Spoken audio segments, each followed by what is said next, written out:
In focus now, Tennessee Republican Senator Marsha Blackburn. Senator, this seems to be happening on a regular basis, and I'm curious. I mean, many of these people don't even have driver's licenses who are here illegally, but we're certainly not making sure that they're driving sober and that they have all the rules of the road and all that. I mean, we're fighting a storm without an umbrella.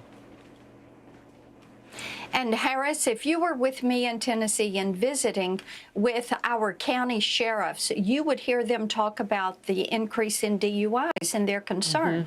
But as you and I have talked many times, every town's a border town, every state a border state. Because of Joe Biden, his open border policy, these sanctuary city mayors and sanctuary state governors who have this policy which actually has no compassion for citizens who were harmed by those criminal illegal aliens. And thank goodness for President Donald Trump and Secretary Noem and Tom Homan, who are deporting these criminal illegal aliens. And these local law enforcement officers need to be working with ICE so that we remove people who are a public safety risk from the country. Well, Democrat Senator Alex Padilla facing some heat for this framing of the issue of illegal immigration. Watch.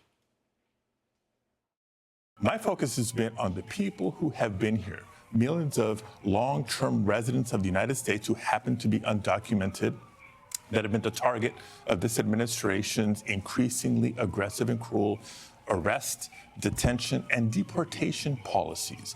If, and this is important to emphasize, they were truly only going after the dangerous, violent criminals they so often talk about, there would be no debate, there would be no discussion. You know what's so odd to me about Democrats on that part of the issue? Tom Homan, border czar, and others have said this from DHS. If you look at the list of how many people are being deported, over 60% of them need to leave immediately. They're on final orders. Then you have those on expedited orders. I don't understand why they make something so untrue part of the conversation, except for it's like an emotional flex. You're right about that. And when you're talking about these individuals that entered the country, first of all, that is a crime. You cannot illegally enter the United States. So let's set that aside. And then you have these other people who are criminal illegal aliens.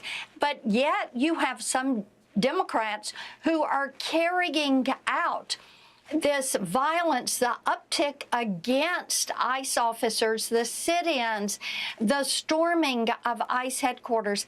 Harris, President Donald Trump said, you elect me, I will secure the border. He has done that. You elect me, we will deport these criminal illegal aliens. He has done that. Crime, violent crime is down in our cities.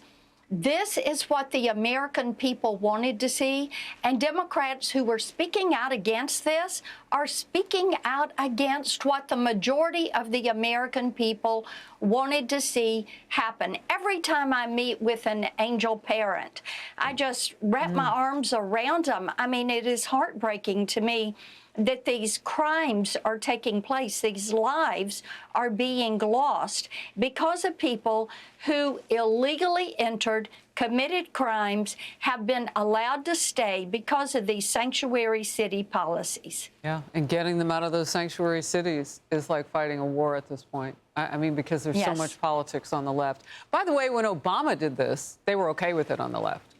He did this to the tune of millions. Amazing. But it's much more dangerous now because not that many had come in. Now we're dealing with so many more. Senator, thank you very much for your time. Good to see you. Thank you. Hey, everyone. I'm Emily Campagno. Catch me and my co-hosts Harris Faulkner and Kaylee McEnany on Outnumbered every weekday at 12 p.m. Eastern, or set your DVR. Also, don't forget to subscribe to the Fox News YouTube page for daily highlights.